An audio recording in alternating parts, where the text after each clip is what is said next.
Good morning. Good morning and welcome to Emerson Unitarian Universal Congregation. My name is Bernadine Cataletta and I am today's worship assistant. If you are joining us for the first time this morning, welcome. Welcome to everyone here and those who are joining us online. As Unitarian Universalists, we are a people of diverse beliefs, but we share a common faith that every person is worthy of love, that what we do in this world matters, and that we are connected to one another and to the earth. Whoever you are, wherever you are on your journey, you are welcomed here. If you're here in person, we invite you to join us for social time following the service for light refreshments. Our main fellowship hall is on this floor directly behind the sanctuary. You can reach it through this hallway. After fellowship time, please join us for religious exploration and small group gatherings as listed in the back of your order of service. It is such a joy to be together today. And now we will light our chalice. Is John here? I guess he must have just stepped out. Would you like to? Yes.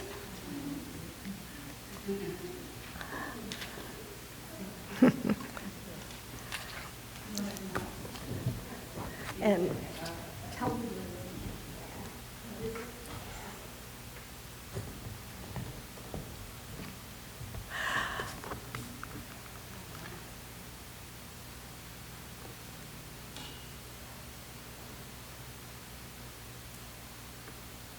Thank you. Our chalice lighting words are adapted from the writings of Pat Ruby-Lichty. The chalice we light this morning is a symbol of our faith. It binds us together as one people. Yet, it is a reminder that our strength is in our shared hope for the world, and that our common work is the creation of a beloved community among ourselves and out in the world. And now, in the spirit of love and the beloved community, let's share our congregational affirmation: we need not think alike to love alike. So now let's greet and welcome each other to this new day. Those in the sanctuary, feel free to turn to your neighbors and offer greetings. And for those online, please use the chat to introduce yourself.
Good morning, everyone. It's so good to be with you.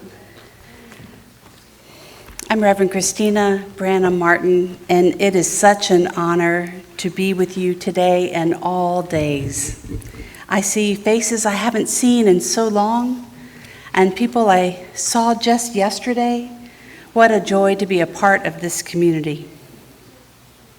Our opening words come from an appropriate person given the song we just heard, Won't You Be My Neighbor?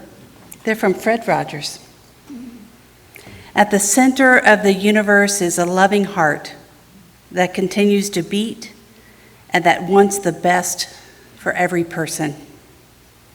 Anything we can do to help foster the intellect and spirit and emotional growth of our fellow human beings, that is our job.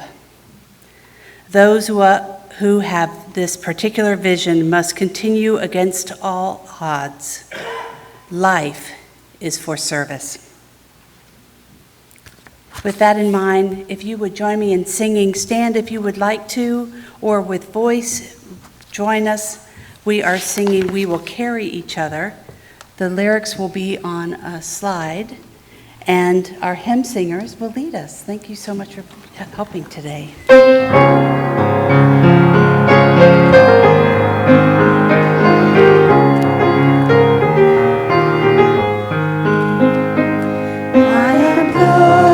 For shelter in a friend. We can build a beginning, but I do not know the end. I am scared of breaking when I bend. We will carry each other on the way. My courage is your courage when the journey is only getting longer. My strength is your strength. We will carry each other on the way. There are people I have never met. There is something special and I haven't found it yet. There's abundance given freely, taken with no debt. We will carry each other on the way. My courage is your courage when the journey is only getting longer. My strength is your strength. We will carry each other on the way. My courage is your courage when the journey is only getting longer. My strength is your strength. We will carry each other on the way.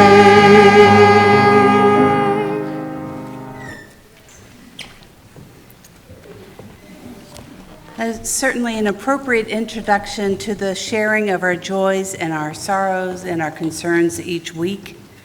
You're invited when you come in to put what might be on your heart in this notebook or to email it to pastoralcare@emersonuu.org.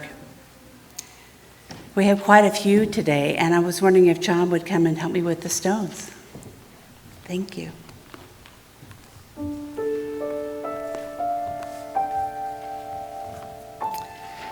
We place 3 stones each week that help us center ourselves.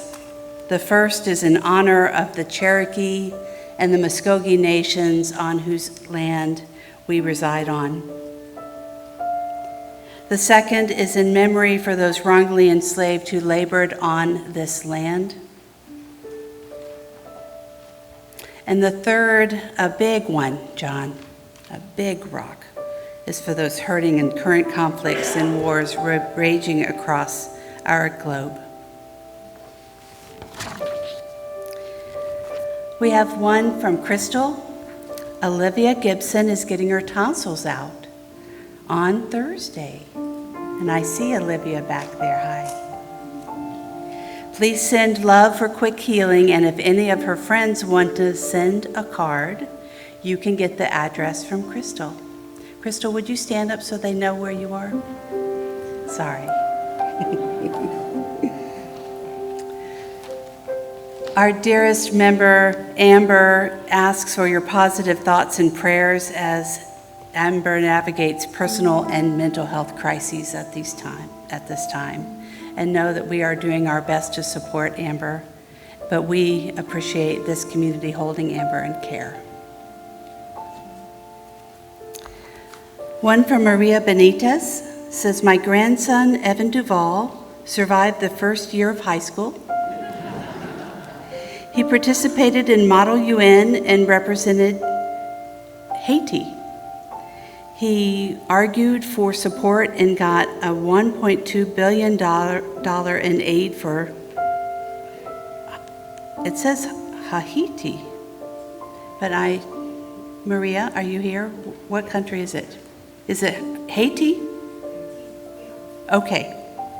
Several non-governmental appreciations were supporting him. Thank you. And Sarah plans to go on a trip to Top Sail Islands for a week. Wow.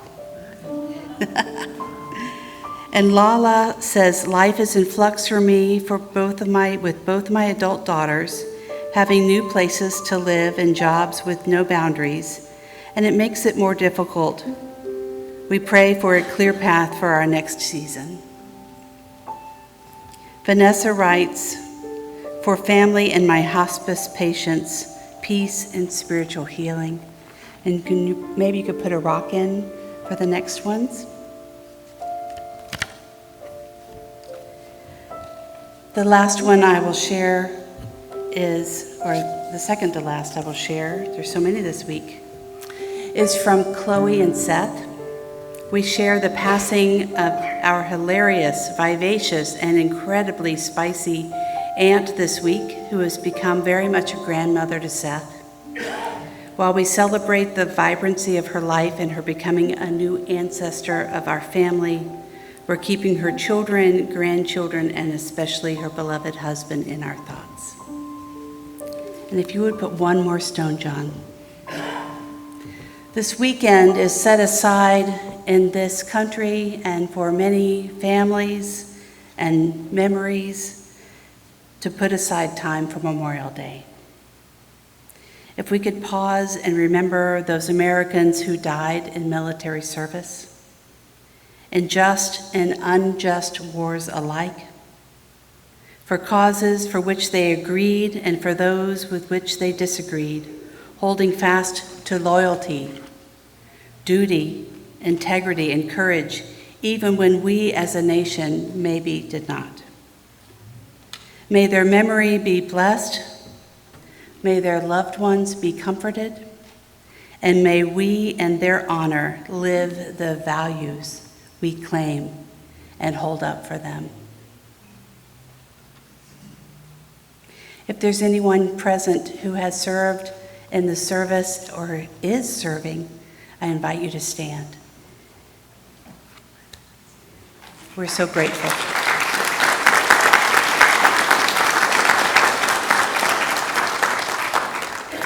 Thank you, John. In thankful awareness for all the things we shared, would you share with me the Buddhist prayer of loving kindness? May we all be filled with loving kindness. May we all be free from harm and suffering. May we all be well in body, heart, and mind. May we all be at peace. Blessed be.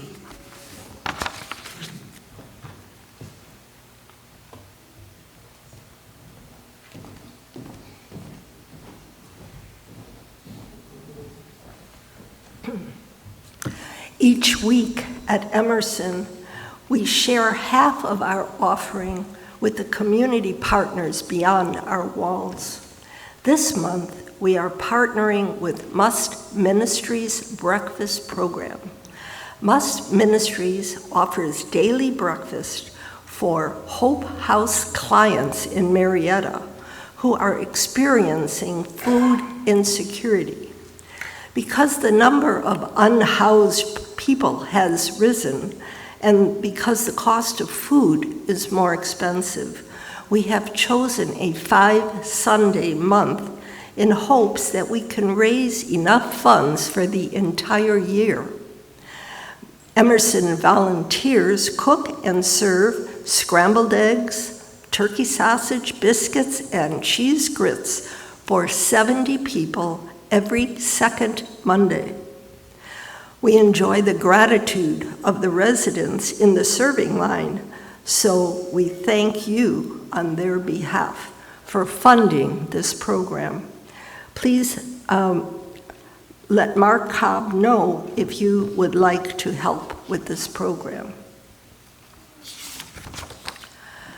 Our partnership with Must Ministries to fight food insecurity is a great way to serve our community. Please give generously to keep these programs going. For those in the sanctuary, as the basket is passed, please feel free to offer a donation or see in your order of service other ways to give.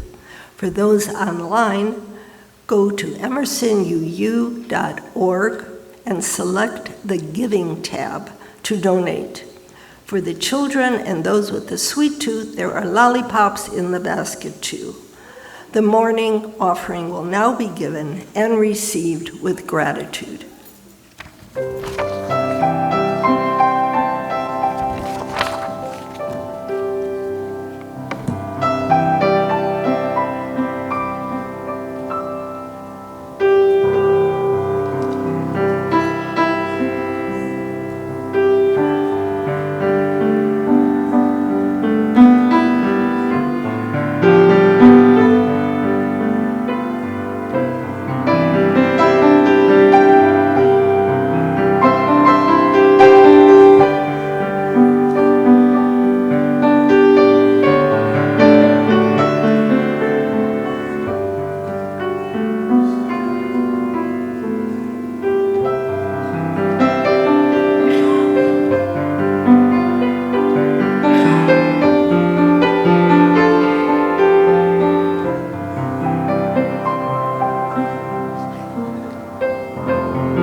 Y'all hear me? Yes. Okay, good. Oh, can I have the young and the young at heart please come forward for story time?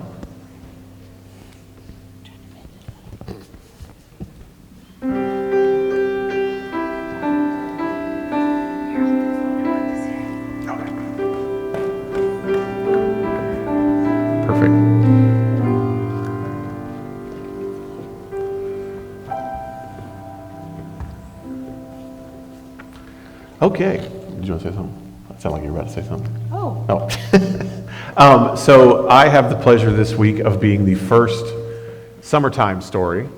And I thought it might be fun for us to do one this week that's just kind of silly, because I think the important moral of the story this week is sometimes, especially when the world is in as rough a shape as it is, it's important to not take yourself too seriously and just be silly.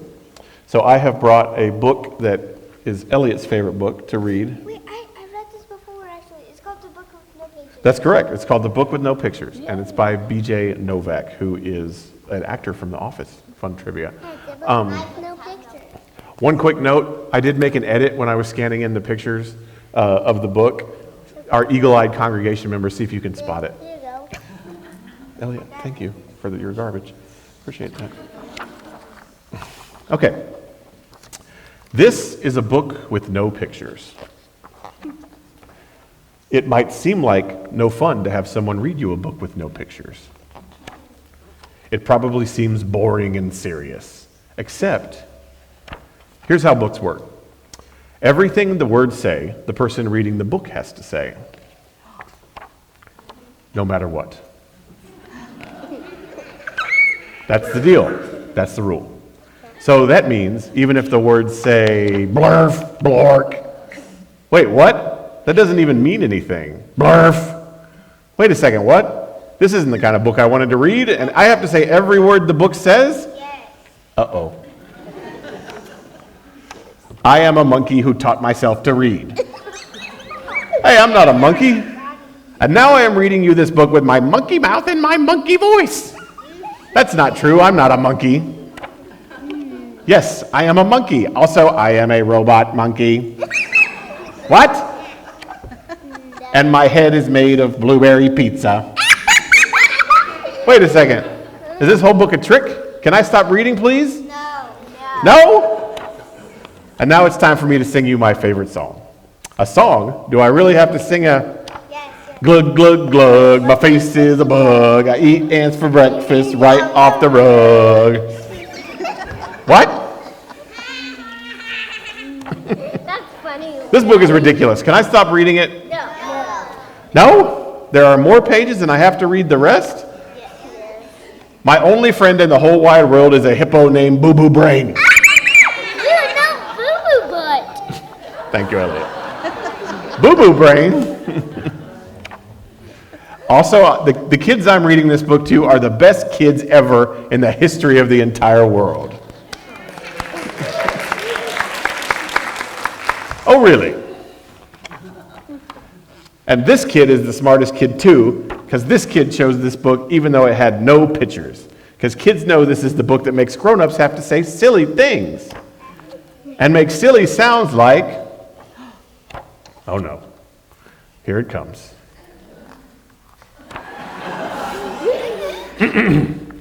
Glurg, a walk, a grumpfadoo, ay, brew, brew, brew. Oomph, fiends, blaggity, blaggity, glibbity, globbity, glibbity, glibbity, beep, boop, ee-ba-doongy face.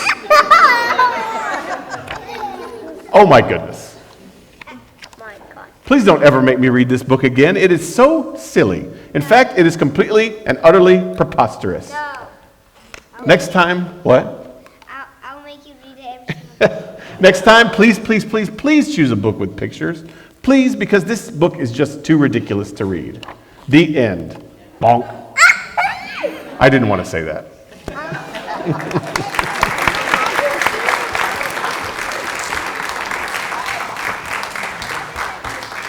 Oh, now we're going to sing our song of dedication? And the words are on the back of your order of service on the bottom.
Our anthem today is a video, actually, but I wanted to tell you a little preface to it.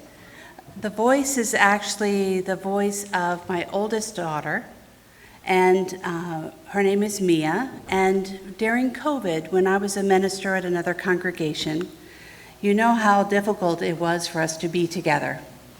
a sense of community and a sense of being able to be a neighbor to another took on a special challenge.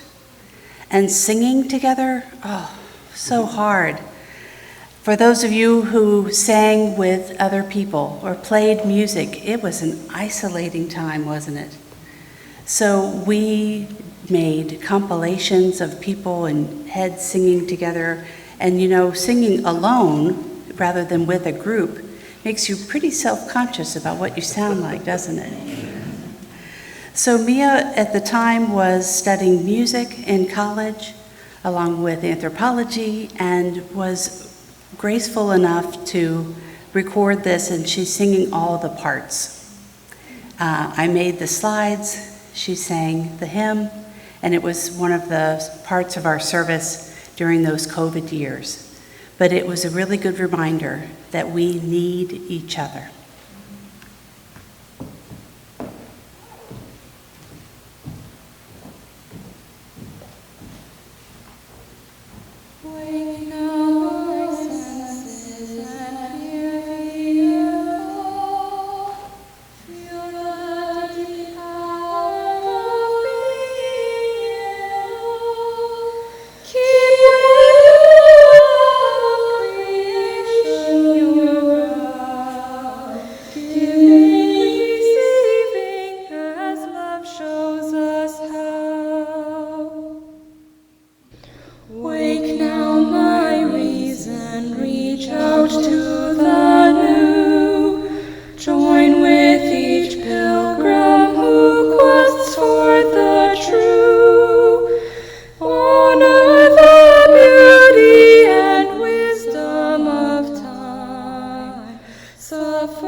Sometimes, when the world seems confusing and the news is hard to hear, and I am simply disappointed with my neighbors.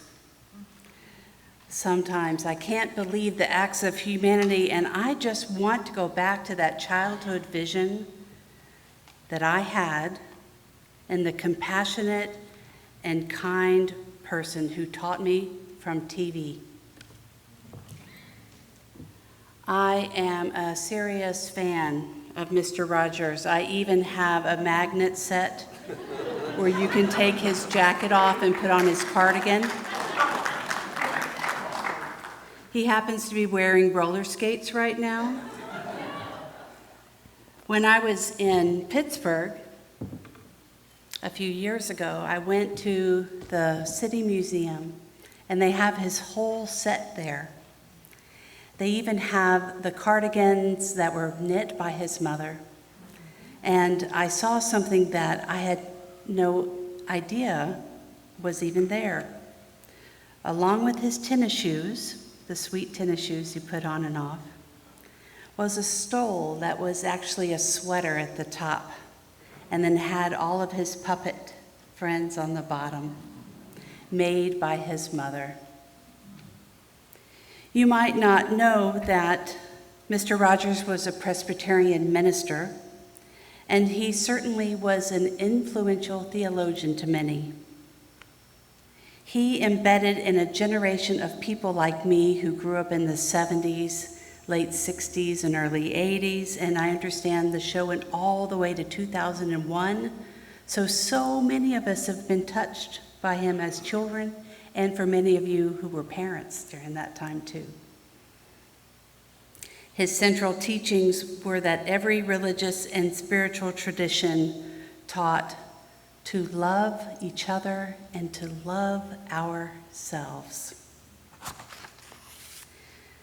Now, Mr. Rogers believed in the spiritual and religious importance of little things and about friendship across difference.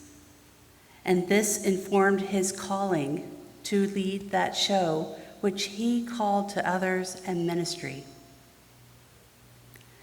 You might not know that to minister means to walk with. I believe that ministry is something we all do in our lives when we open ourselves to being a neighbor, to loving others, to serving others in need, in all the ways that we do that. I might be a formal minister here with a stole in this pulpit, but I look at so many of you out there and know that in your presence with others, in the jobs you are serving, in the protests you are leading, in the letters that you write to all of your elected officials, to leading centers for resilience and change in people's lives, you are changing the world. You have a ministry. While Mr. Rogers was born Presbyterian, he also studied Catholic mysticism, Judaism, Buddhism, and more. And he was a real unique television star with a spiritual life. He emphasized the values of patience and compassion and silence in a noisy world, he called it. Rabbi and author Danya Ruttenberg describes the entirety of Mr. Rogers' neighborhood as profound theology. She summarizes it as cultivating empathy, being curious, and that it's okay to have hard feelings, and most of all, love yourself as your neighbor. All of it, she says, is a theological stance, a way in which we are and who God is, God as love. When Mr. Rogers started airing in 1968, it followed an intense decade of political assassinations, the Civil Rights Movement, the Vietnam War. And Mr. Rogers, through all of that, showed a world of kindness where neighbors love and support each other through all sorts of challenges. But you know, through all the things that happened, he wanted to be present to children, but he didn't want to coddle them. He helped his audience, young and old, face their fears, their feelings, and their prejudices.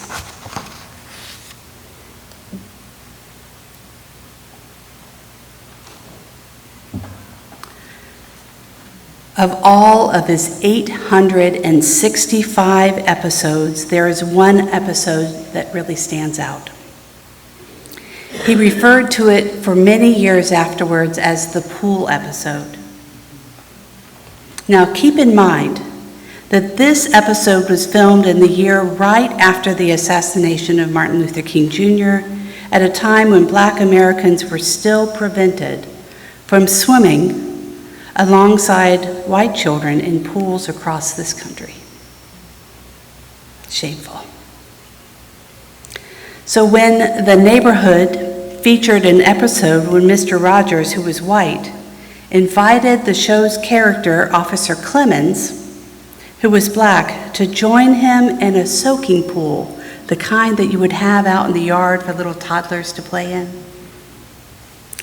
Officer Clemens, who was black, joined him with their bare feet in this backyard baby pool on a hot summer's day.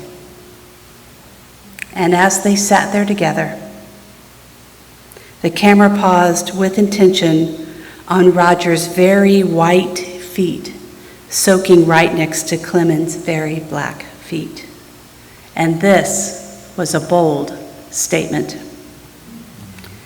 Many Americans at that time interacted with those of another race. Most neighborhoods were rarely allowing interaction because neighborhoods were segregated, and Atlanta was built up at that time, wasn't it? And in so many ways, our neighborhoods still are.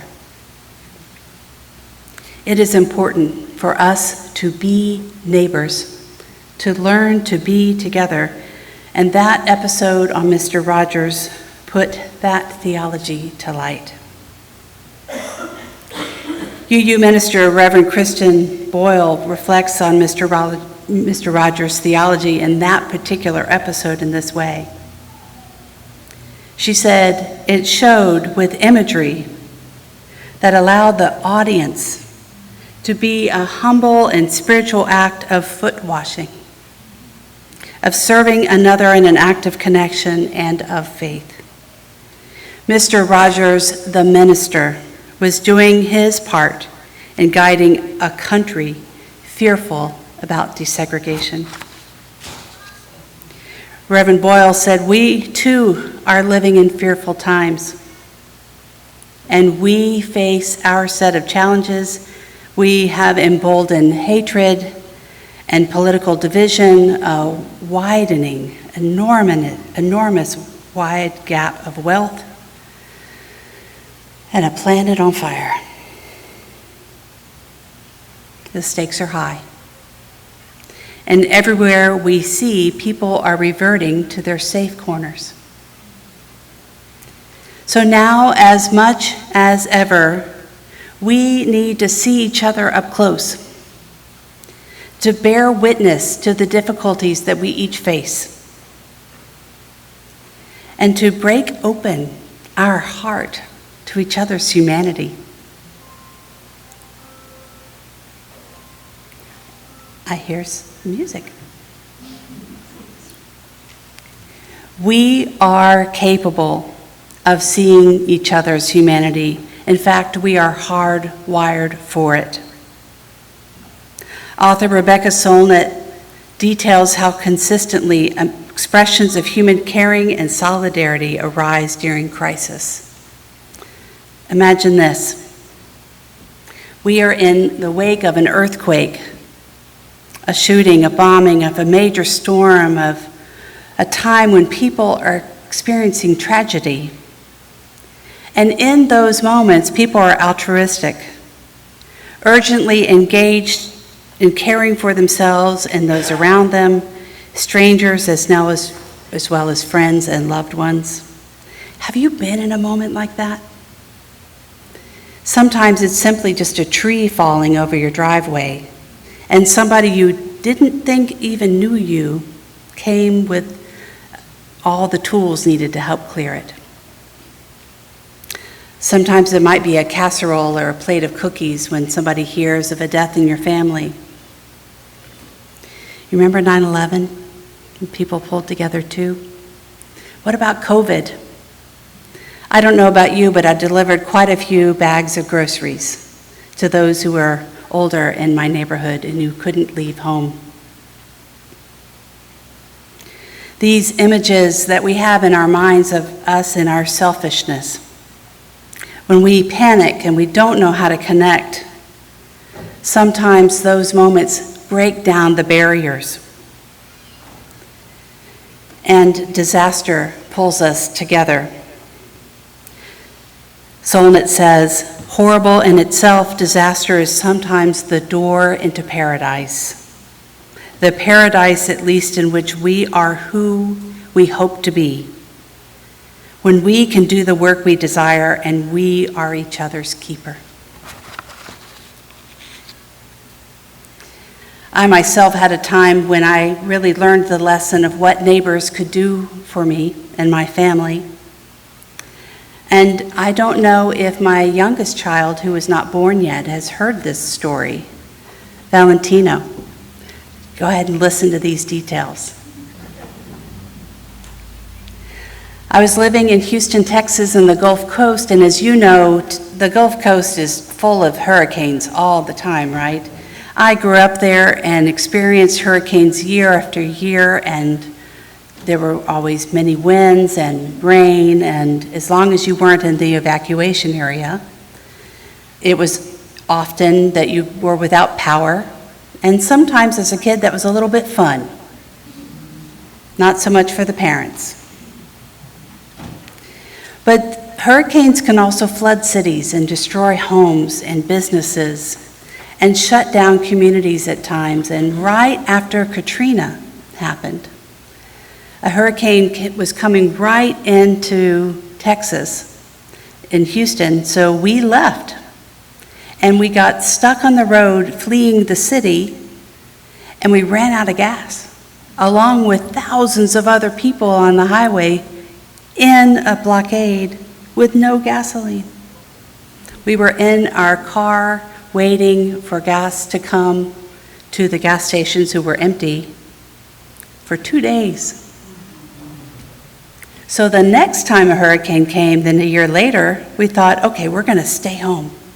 We're not going to leave. We're going to hunker down and do what we need to do. And that year, a hurricane was coming close to Houston into Galveston area, and then right at the last minute, it turned directly in our angle. And we were home. And our house flooded. Not from the bottom up, but we lost part of our roof. A portion of roof about as big as this pulpit. So slowly over time, our attic filled with water.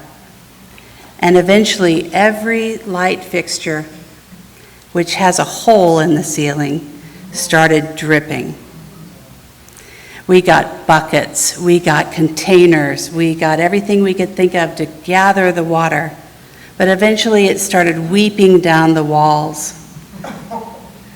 We had trash bags, thankfully, and we put as many of our belongings in our trash bags as we could, so I saved our photos. I saved some precious items. And we had bags of trash bags up in the kitchen counter, just overflowing. And so for that, I'm glad we were there. But it was scary. And my child at that point, Mia, was 8. And I told her to go to her room to gather her favorite things that were really special to her. And you know what she gathered? A couple of stuffed animals, her favorite book, and her big box full of rocks.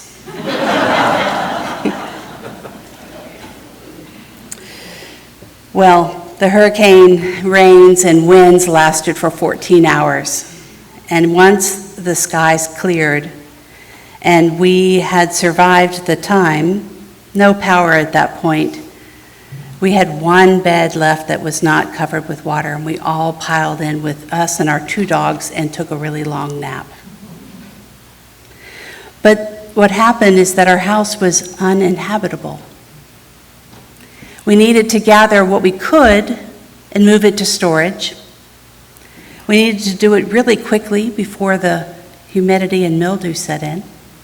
And sheetrock was just falling every hour on all of our belongings.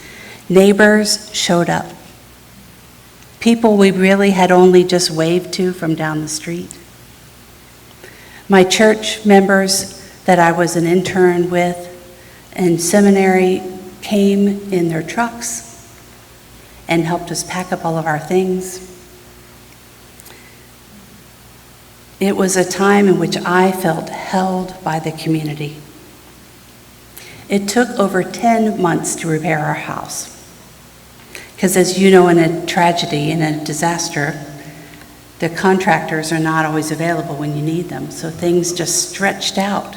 And during that time, we slept in people's homes. We argued with the insurance. We slept in sleeping bags on living room floors.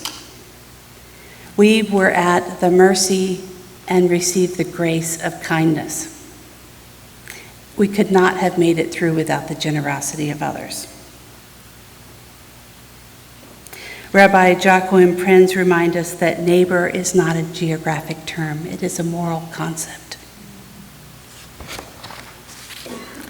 I see that type of clarity here, that moral clarity that we need to take care of each other.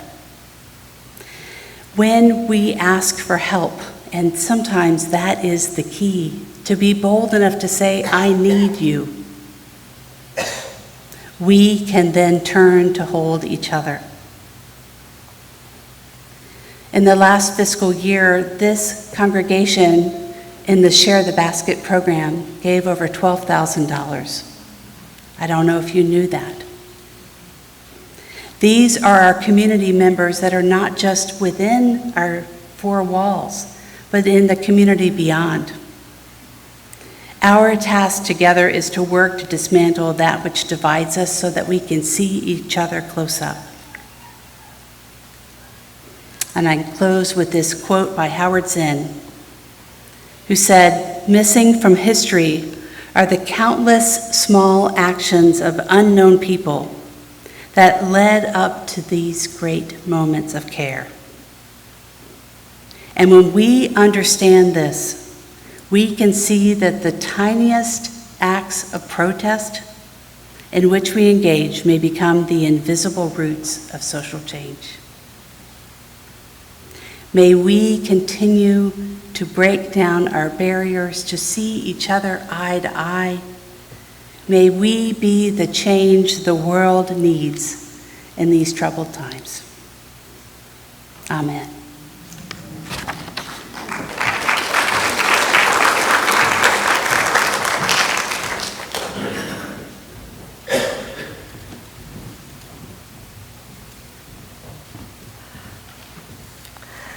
This is my reflection on the meaning of neighbor. I heard about an important event that took place last Sunday. Hearing about it and seeing pictures of the event that took place on the National Mall really shook me. It was part of our country's 250th anniversary celebrations, titled Rededicate 250, a national jubilee of prayer, praise, and thanksgiving. I expected a celebration of our shared American heritage. Instead, I saw a massive stage backdrop that almost broke my heart. Projected on the screen was that famous painting of our founding fathers signing the Declaration of Independence, but emblazoned, dominant, and directly over the founding fathers was an enormous white cross with shrouds on each crossbar. As the sounds of gospel standards like Amazing Grace and How Great is Our God filled the air, the true purpose of the gathering became clear. This wasn't a celebration of a diverse nation. It was a rally claiming that America belongs only to Christians. The speakers, mostly evangelical ministers, preached a narrow gospel of Christian nationalism. They stood on public ground and essentially declared that to be a true American neighbor, you must share their skin, their creed, and their passport. As I watched the replay, I felt a sense of confusion and sorrow wash over me. I kept waiting for someone to mention how Jesus actually defined the word neighbor. I think of the parable of the Good Samaritan. When someone asked Jesus, "Who is my neighbor?" Jesus didn't give him a list of nationalities or religious affiliations. He told a truly radical story. To the first century Jewish audience listening, the word Samaritan triggered deep hostility and disgust. Samaritans were the ultimate outsiders, the enemy. Yet, in Jesus' story, it wasn't the religious elites who stopped to help the bleeding man, left for dead on the highway. The religious folk walked right past him. It was the despised Samaritan who stopped and showed compassion to the bruised and beaten Jew. With that single story, Jesus shattered every boundary. He showed that a neighbor is not defined by shared citizenship, correct dogma, or legal status. A neighbor is defined by love and compassion to any and all people. That story, I think, is at the heart of the Christian faith. It tells us that love has no borders, no creeds, no conditions. Yet, on the National Mall, I watched today's religious establishment play the part of those passing Jewish priests. They asserted that God only cares for those with the right legal status, the right skin tone, and the right theology. They wrapped the cross in a flag, effectively leaving the vulnerable, the immigrant, and the needy bleeding while they prayed for a Christian nation. However, as Unitarian Universalists, our faith views the world through a completely different lens of love. Our definition of neighbor does not require a background check. It doesn't demand a statement of belief. Every Sunday, we light our chalice to illuminate a simple truth, that there is an inherent worthiness and dignity in every single human being. Like the Samaritan, we believe that our neighbor is anyone in need, anyone who migrates, and everyone who breathes. We do not draw lines to keep people out. We draw circles to bring people in. When we sing together, we embody that deep truth. I am you, and you are me. I am in your head, and you are in my heart. Let us leave here today committed to be the ones who stop on the highway. Let us do what Unitarian Universalists have always done best, to make the circle ever wider. So please join us, stand or in body or spirit, and sing with us, Draw the Circle Wide.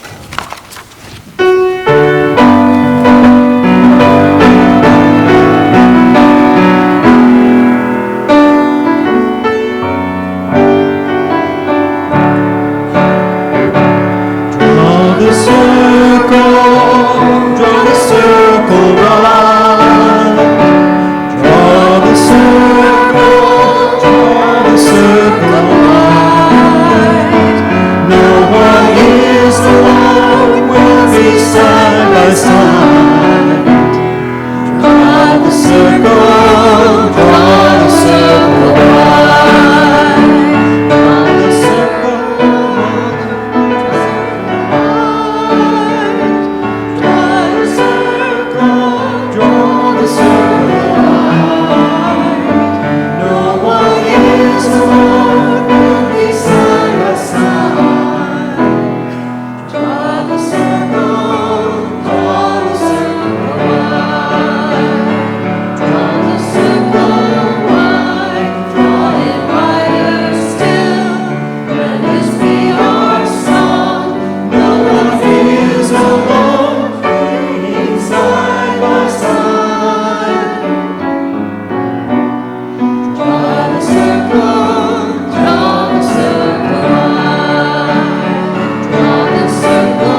that piano like magic fingers.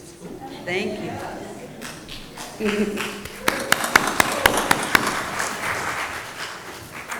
Jean M. Richard writes, "May we leave this time together changed.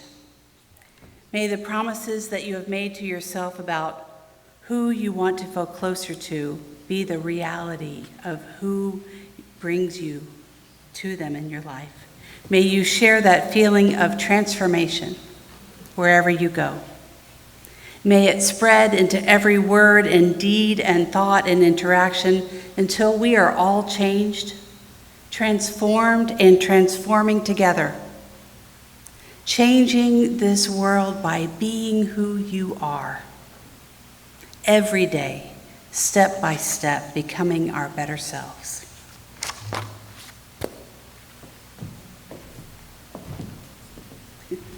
Back and forth.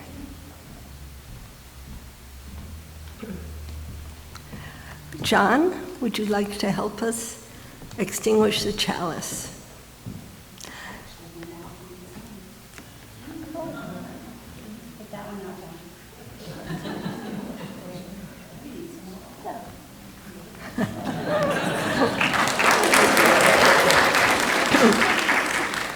We extinguish this chalice, but not the light of truth, the warmth of community, or the fire of commitment. These we carry in our hearts and out into the world until we are together again. Next week, Mary Klein Golbitz and Peter Golbitz will be in the pulpit as our guest speakers. Thank you. And remember that during the summer months, you are invited to collect water from all your travels or places that have brought you joy. Then mark your calendars for our in-gathering service when we will combine all our waters in a beloved water ceremony on August 23rd. Yeah.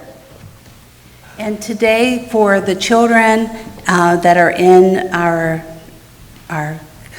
congregation, we are not having our classes today. We have a day off, so make sure to come in with your parents and have an extra cookie. Go now in peace and take peace wherever you go. Thank you for being here today.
had a feeling about that song. I